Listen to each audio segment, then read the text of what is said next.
Tem sido muito comentada na mídia a edição de uma lei, um projeto de lei que está sendo aprovado pelo Congresso Nacional, que visa limitar a alíquota ou percentual do ICMS cobrado sobre energia e sobre combustíveis. E muita discussão tem sido travada em torno desse projeto.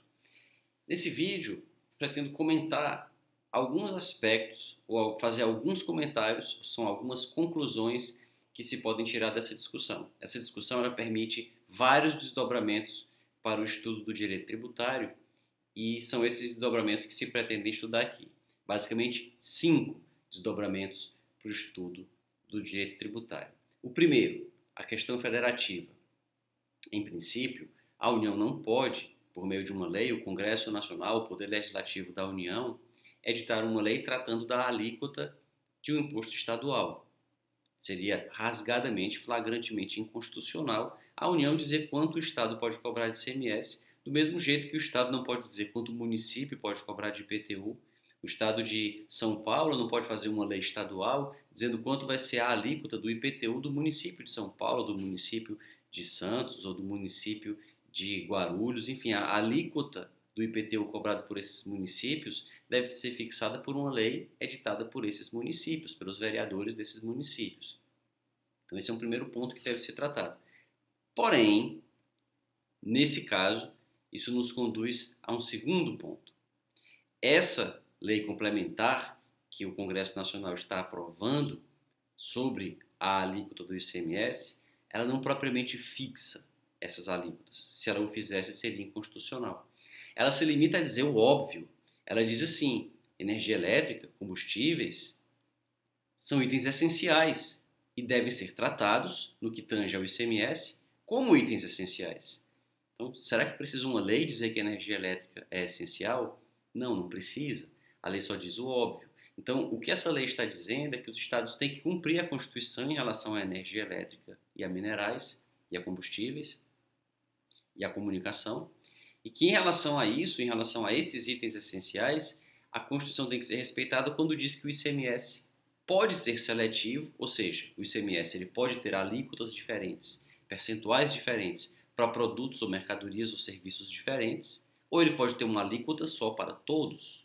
Isso é que é deixado ao alvedrio, isso é que é deixado à liberdade dos estados. Os estados podem escolher ter uma alíquota única, 18% para todos os tipos de serviços e mercadorias, ou alíquotas diferentes para produtos e serviços diferentes. Porém, se fizerem essa segunda opção, pela seletividade, por alíquotas diferentes para produtos e serviços diferentes, o critério tem que ser a essencialidade. Isso está escrito na Constituição desde 88, e que a energia elétrica é essencial, isso se sabe desde muito tempo, desde que ela assim se tornou nas sociedades humanas.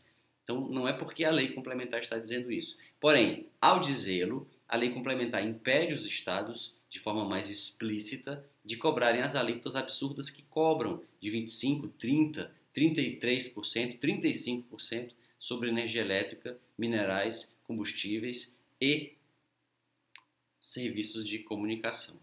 Nesse caso, o que a lei complementar faz é apenas dizer que os estados devem cumprir a Constituição, o que nos remete ao terceiro aspecto que pretendo discutir nesse vídeo, a decisão do STF. O STF havia tomado uma decisão a esse respeito, finalmente determinando que o ICMS deve seguir a seletividade de acordo com a essencialidade, quando essa é a opção do Estado, e, portanto, não é possível cobrar sobre energia elétrica alíquotas mais altas do que a incidente sobre a generalidade das mercadorias.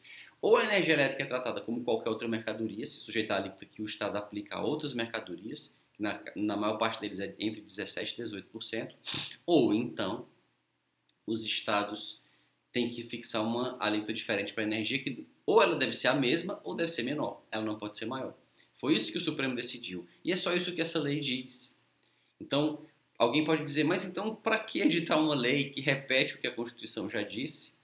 O Supremo já decidiu que deve ser assim. E isso nos remete ao quarto ponto. O Supremo modulou os efeitos da decisão que tomou. E ele modulou de uma forma surpreendente, porque ele disse que não a partir da decisão do Supremo, que declarou essa inconstitucionalidade, o que é o normal já em caso de matéria tributária, quando um tributo é considerado indevido, que não deveria ser, mas infelizmente é.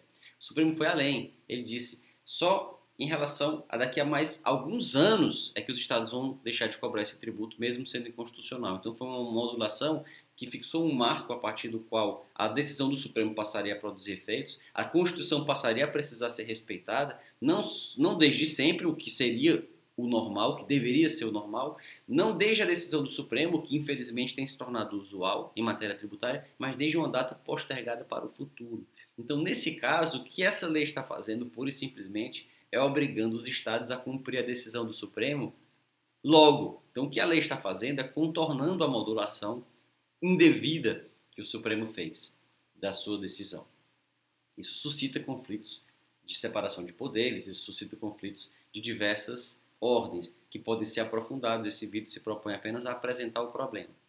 Talvez essa lei seja até boa para os estados, porque ela vai trazer compensações, os estados vão receber compensações da União por essa suposta perda, o que não é perda coisa nenhuma, isso não deve ser tratado como perda, porque é um tributo que os estados nunca tiveram o direito de cobrar. Tratado como está sendo tratado agora o assunto no prisma legislativo, isso faz parecer que está sendo feita uma violência aos estados e que eles não têm direito a uma compensação ou a uma reparação por parte do governo federal. Quando, se eles tivessem cumprido a Constituição desde o começo, eles nunca poderiam ter cobrado um tributo tão alto e isso não poderia estar sendo objeto de uma reparação agora. O Supremo nem deveria ter modulado essa decisão. Então os estados vão terminar conseguindo algo mais do que o Supremo poderia dar, que era essa espera, essa modulação. Os estados têm uma antecipação dos efeitos da decisão do Supremo, mas acompanhada de uma reparação.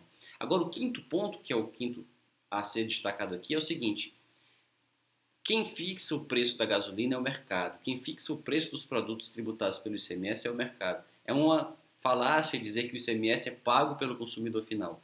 Ele encarece o produto. Ele é um fator que pode ser levado em conta na fixação do preço. Se numa economia de mercado, o empresário visa o lucro. Então, se alguém visa o lucro na sua atividade, a pessoa vai tentar vender a mercadoria por um preço que cubra todos os seus custos, inclusive os tributários, incluindo não só o ICMS, mas todos os outros tributos. Então, do ponto de vista econômico, até nós podemos dizer que o ICMS onera, encarece as mercadorias que são por ele tributadas. Mas do ponto de vista jurídico, quem paga o ICMS é o comerciante que vende a mercadoria. Ele que vai ser fiscalizado pela Receita Estadual. Ele que vai ser autuado, executado pelo fisco estadual. Não é o consumidor. Quem fixa o preço da mercadoria é o mercado. Se nós tivéssemos um tributo incidente sobre uma garrafa de uísque, a garrafa de uísque custa R$ 200 e existe um tributo de 20%, de 30% sobre a garrafa de uísque. Se esse tributo for zerado, o supermercado, a loja de conveniência, pode continuar vendendo a garrafa de uísque pelo mesmo preço. Eles podem até aumentar o preço do uísque se eles quiserem, e quem quiser que compre, ou quem quiser que vá beber outra coisa. E a mesma coisa vai acontecer com a gasolina. Então, essa redução do ICMS pode ter algum efeito no preço final na bomba de gasolina, mas ela pode não ter efeito nenhum e a gasolina pode mesmo subir. Quem vende água mineral numa praia muito quente e que não tem nenhuma outra barraca de vender água mineral por perto, vai vender uma água mineral por um preço bastante salgado, mesmo que não tenha imposto nenhum. Me lembro de quando fui a primeira vez a Fernando de Noronha, ainda nos anos 90, em que havia alguns vendedores de água mineral ambulantes numa praia bem remota e afastada, onde só se chegava andando por uma trilha, e que a água mineral era vendida por um absurdo. E eu disse, mas tudo isso, água mineral? E a vendedor disse, o senhor não precisa comprar não, e guardou de volta no isopor e foi embora, mas eu estava morrendo de sede e comprei. Aquele vendedor certamente não pagava imposto nenhum, mas ele fixava aquele preço por conta de condições de mercado. E a mesma coisa acontece e acontecerá com a gasolina. Então talvez fosse o caso de se gastar tempo, esforço e dinheiro público em outras políticas públicas que pudessem resolver problemas mais sérios da população. A solução do problema do preço do combustível seguramente não virá zerando o ICMS. Até porque, como já disse em outros vídeos, o ICMS sempre teve essa alíquota absurda sobre a gasolina, que é uma alíquota errada que deve ser corrigida, por certo, mas ele tinha essa alíquota absurda mesmo quando o preço não era assim tão absurdo. E você, o que pensa desse projeto de lei, dessas questões que foram aqui suscitadas? Não deixe de comentar aqui na caixa de comentários, de se inscrever no canal, de curtir esse vídeo, de encaminhá-lo aos seus colegas que gostam desse e de assuntos a ele relacionados. Até um próximo vídeo.